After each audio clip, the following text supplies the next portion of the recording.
Hey YouTube, I am here for a slightly more polished video about my tips for those of you who are working from home for the first time or full-time for the first time during the COVID-19 crisis.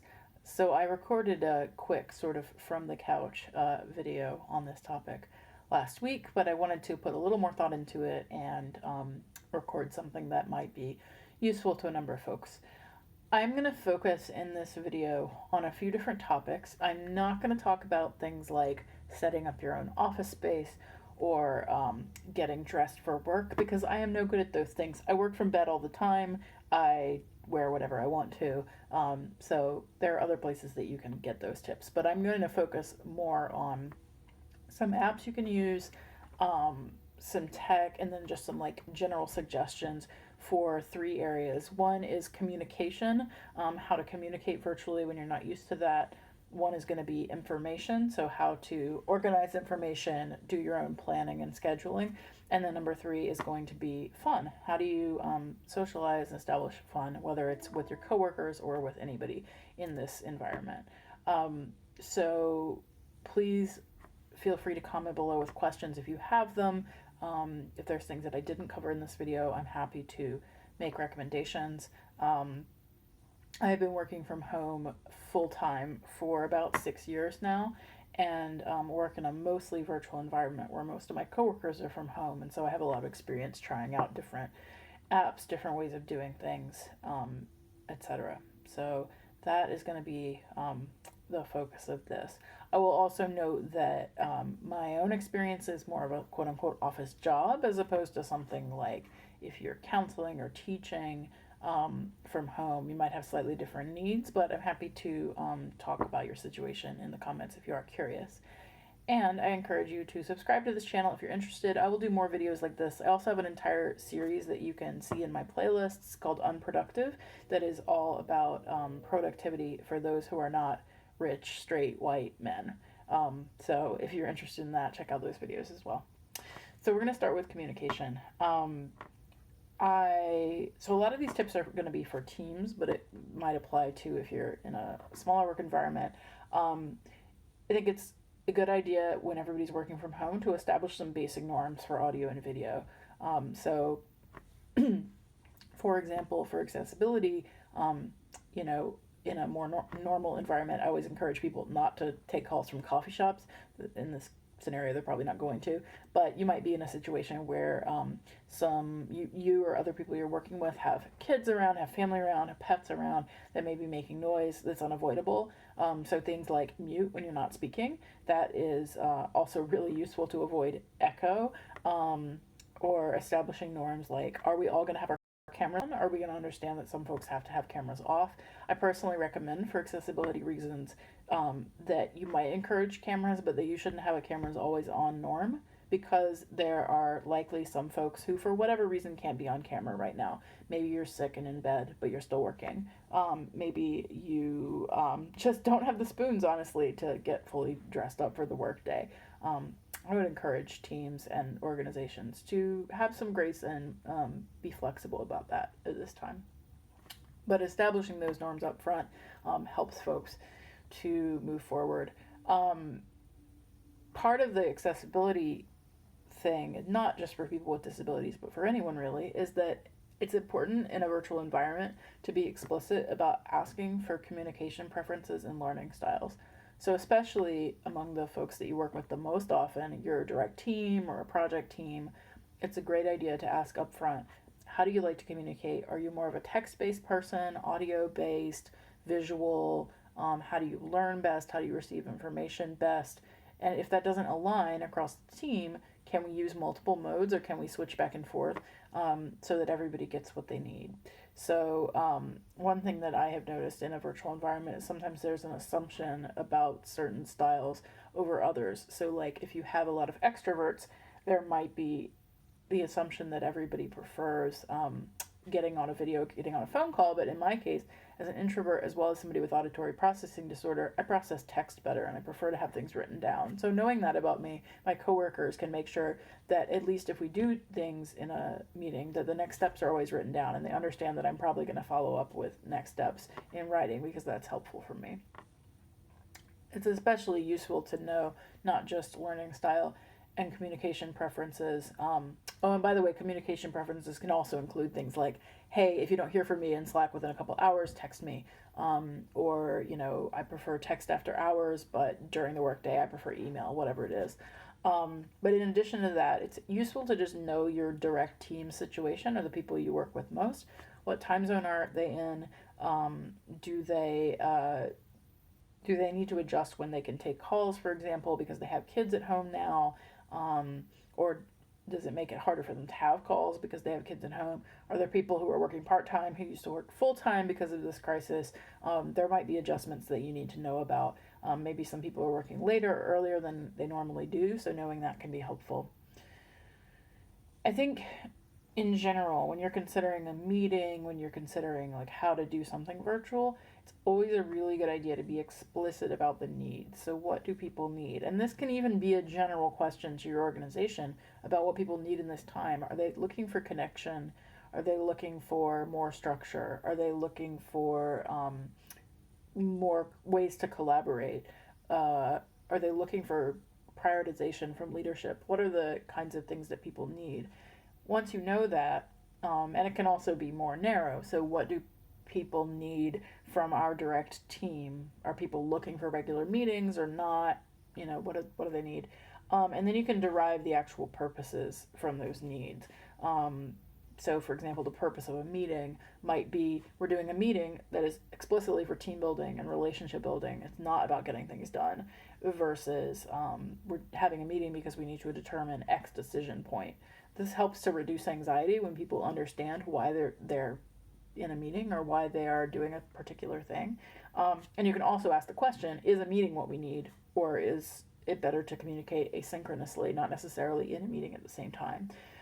Some of these ideas come from a course that I've been taking that is available for free right now, from an organization called The Outside. If you look up The Outside's website, and you'll see they have a course on leading effective meetings. I found it to be useful so far, thinking about why we have meetings and how we can run them effectively.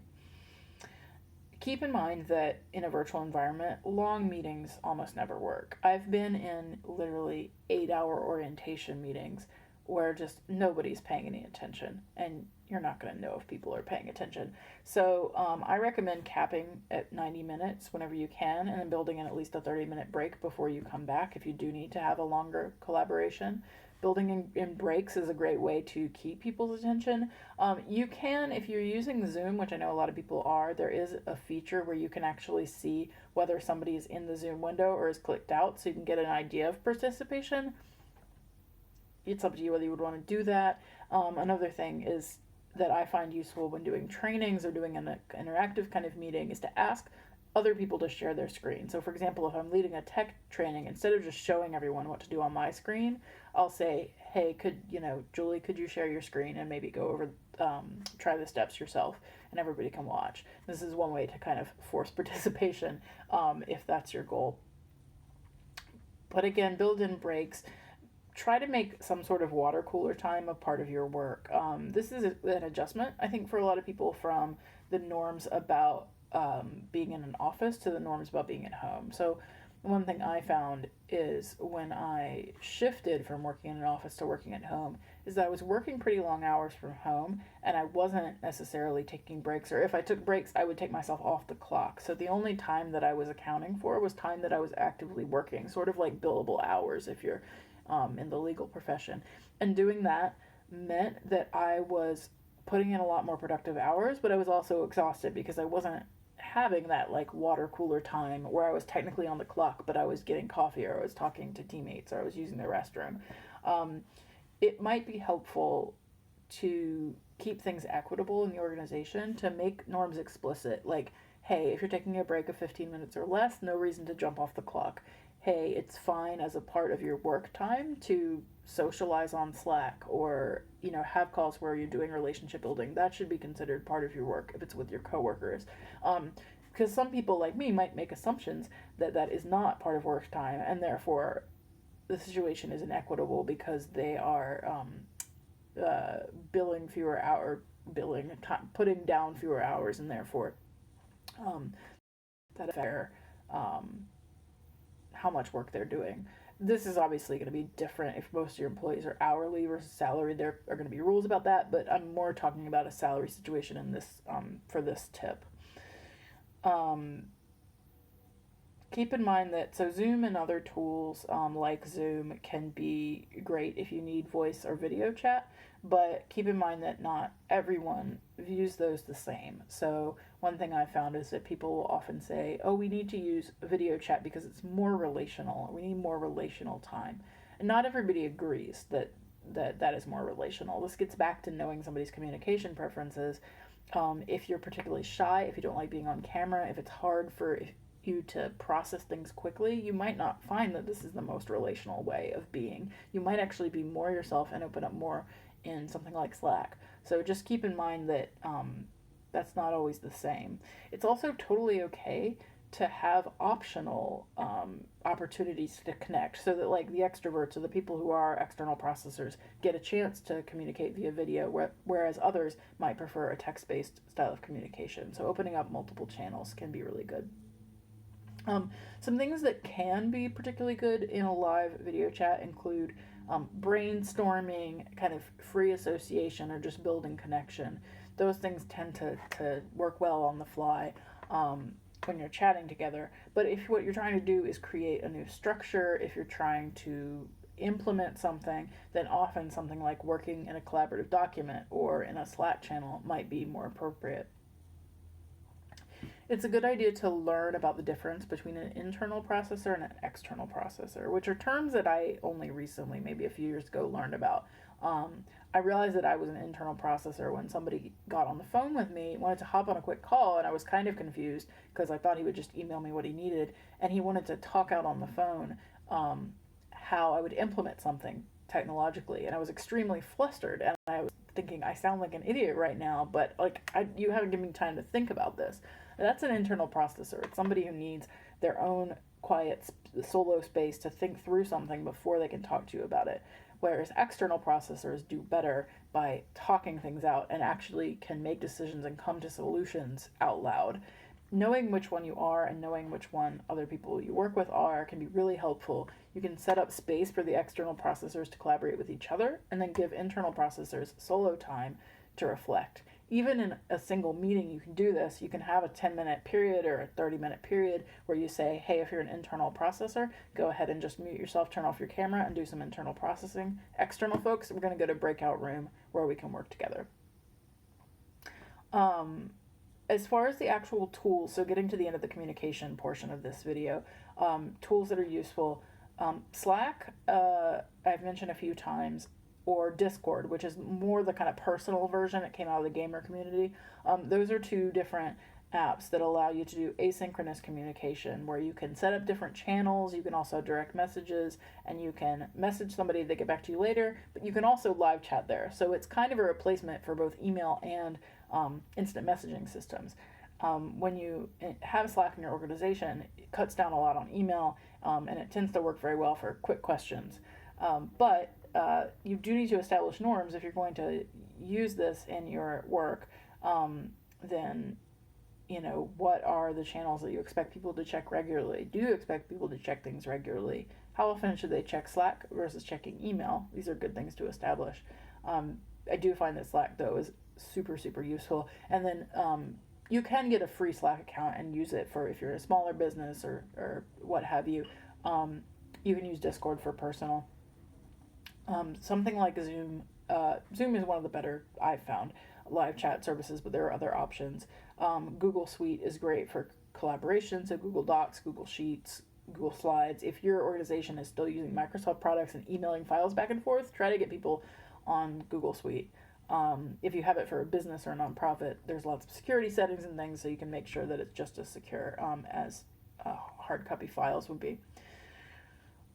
There are a few Zoom features you might not be familiar with, so I would really recommend checking out Zoom's Support Center to see all the different things you can do. For example, there's an annotation feature you may not have noticed. When somebody's screen sharing, you can draw on the screen.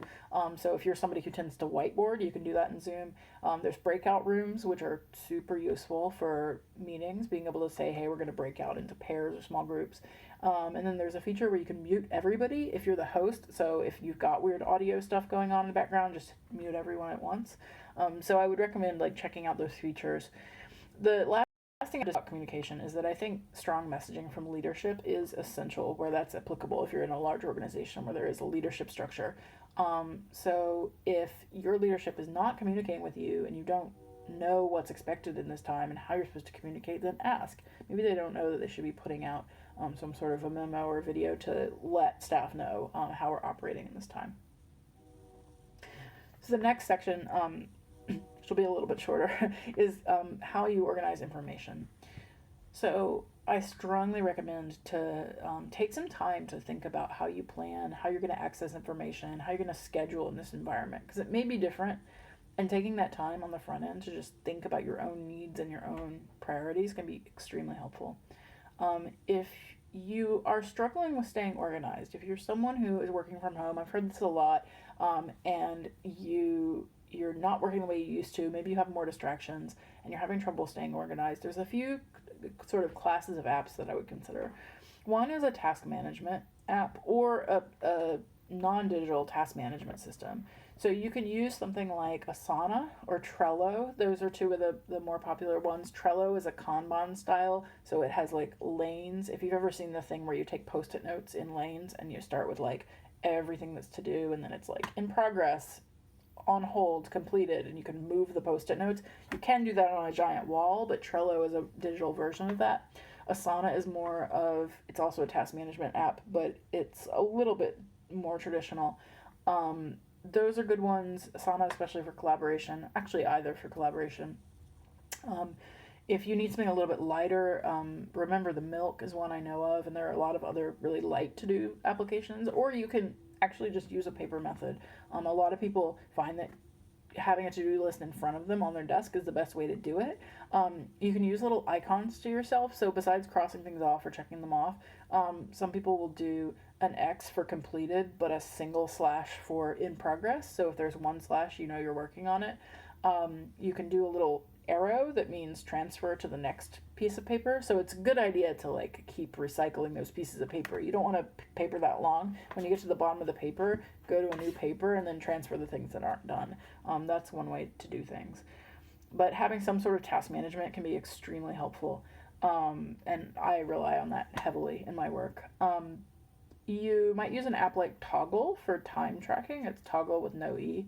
As a free app where you can just keep track of your time. I find it really useful to know where my time's going, and that helps me to plan things, be able to better estimate my time. You can also pair that with any number of apps that are designed to reduce distraction or track your distractions. So there are all these apps that will either lock you out of certain websites or social media, or they'll keep track of how much time you spend on different websites so that you can tell, or different applications on your computer so that you can tell where your time is going. Rescue Time is one that I know of for that. Outlook also has now a built-in feature, I think it's called My Analytics, and you can turn it on and it will email you and tell you like how much time you're spending in meetings, how much time you're spending in email and with different people based on what you do in Outlook. These things are the most useful if you set aside actual time to review the analytics.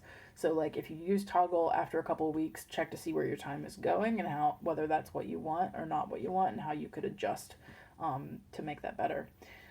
I also really recommend using something like Evernote or Notion. There are a bunch of different options for this, but some sort of note-taking device that allows for some fairly sophisticated information architecture is a good idea. You do want to start up front and decide how you're going to structure your data. So for example, if you get Evernote, what are your notebooks going to be? What tags are you going to use? It's good to put a little bit of upfront thinking about this so you know how to find things later. Get familiar with the filtering and search features and like what you're going to search for.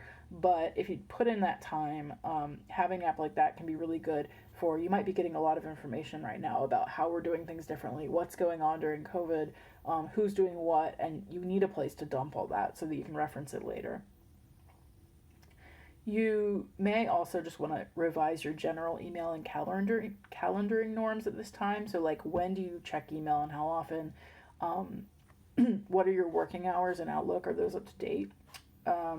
You might want to consider adding in work blocks if you didn't do that before, especially if you're dealing with a lot of distraction and people trying to get in touch with you. You can turn off apps like email, Slack, and then calendar in a 2-hour work block where you're just doing focused work time. You put your phone on do not disturb. That is a great idea, and pretty much everyone I know who works from home successfully does something like this, where they have particular times of their day where they might be email checking or doing focused work. Otherwise, people will just eat up your calendar with meetings. You might want to consider a team wiki app, something like Confluence. There are a million options. Confluence is what we use. But that can just be good for keeping shared information in place. So similar to something like Evernote or Notion, having a team app where you can keep things, whether it's an intranet or wiki, accessible is really important. Especially keep in mind that people might be going out sick at this time or might have childcare, elder care responsibilities, and might have to jump out on PTO at short notice. Do you have a place where you can find out what they do? Everybody can share what's up with them. Also, a good reason to have a task management app that is shared, so you can see somebody's to-do list if they suddenly have to go out. CRM or constituent relationship management tool can be really useful. So one of the more common ones that people might have heard of is Salesforce, but there are a lot of free options or cheap options. If you're doing client-oriented work, you probably want something like that to be able to keep track of where everybody is if you don't already have it, as well as something like Calendly for scheduling. Calendly, I think, has a free option where you can really easily schedule things like video calls with clients and be able to hook that up with your calendar and also see cancellations, so that can be really handy. There are so many methods for productivity and organization. I can't get into all of them, but a few you might check out. Getting Things Done, or GTD, is a system I use. It's pretty complex, but it's extremely useful, and you might want to read into that. It's by a guy called David Allen. You can get the book pretty cheap and learn about how to use the Getting Things Done system to keep only what you need to see at this moment in front of your face and to help you sort of organize your to-dos in a more complex way. There's something called Pomodoro. If you're having trouble with distractions or task switching, using a Pomodoro timer basically chunks your work into small bits and then reminds you to take breaks. And finally, there's a system called 43 folders, where if you prefer non-digital organization, it basically keeps everything in a Rolodex, more or less, and you put to-dos in at certain dates and then you check them on those dates. That could be something to look into if you're more into paper planning. Okay, so finally the fun. Let's get to the fun section. So some of these are going to be applicable to work or just socializing, but I think it's really important that we all prioritize both rest and fun in this environment, because those things are going to be lacking. If you think about your work environment, if you work in person, it might be common that, some folks go to the bar or go out to lunch. So this is an equivalent of that. You could do these things with your coworkers or just with your friends. I have something called Jackbox Games that you can find really easily, Jackbox Games Party Pack, on Steam, or just search for Jackbox Games. And this is a kind of party game that you can play where one person shares their screen and everybody else just uses their phone to play. So it's really easy to use, and the servers have been okay during this time. So a number of party games are available on that, and some of them can be locked down to like family friendly or safe for work. There's a site called boardgamearena.com. It's been really overwhelmed lately, but it is a good site for playing board games online with folks, and it shows you how to play, which is really nice. There's also something called Cardcast, or I think the website version is Pretend You're XYZZY, I think. But if you look up Cards Against Humanity online, you'll find this. It's basically a Cards Against Humanity clone that you can play online. This would not be safe for work. There's a game I really like called Keep Talking and No One Explodes. And this is something where only one person uses their computer and everybody else just has paper in front of them. And so you could send them the PDF of the instructions, and it's basically a bomb diffusing manual, and the person with the computer has to try to figure out how to defuse the bomb. So all you would need is a conference line. It could be video or audio, and people having that PDF so that they can look through and give the person instructions. That particular game can be really good to tie in with work because it can be used as an example of how you work in a team. So games like that can be good for work. It blows off a little steam, and then you can talk afterwards about what you learned about your team from playing that together. Of course, you can also just share your Steam accounts or your console IDs with people to play together. You can do games like simple games like Family Feud with my team. I just used a team meeting to play Family Feud. There's something called Google Feud that you can do as well. And then finally, you might want to consider some other options other than games. So things like setting up a Discord for your friends is a great way to keep in touch. You can just look up, create a Discord server and learn how for free. In a work environment, you might want to consider prioritizing relationship building activities. So you can do things like everybody brings in a photo and just shares for 2 minutes about what the photo means to them. You can, if you have the resources, send your team $5 gift cards for Starbucks. Say, hey, have a coffee or tea on me. If there's a Starbucks drive-through, obviously, or something like that. You could do a cook-along where everybody on your team cooks the same recipe if you do have access to ingredients. And finally, you could create a Spotify playlist that's collaborative so that your team or your friends contribute to like maybe a feel-good playlist for these times. So those are just a bunch of ideas that I have, a bunch of apps and resources. Again, leave a comment below if you have questions or if you want to talk about a specific situation or have questions about specific apps or what I would recommend in a category. Also, don't forget to subscribe. I will continue to make content like this, and check out that unproductive playlist for more similar videos.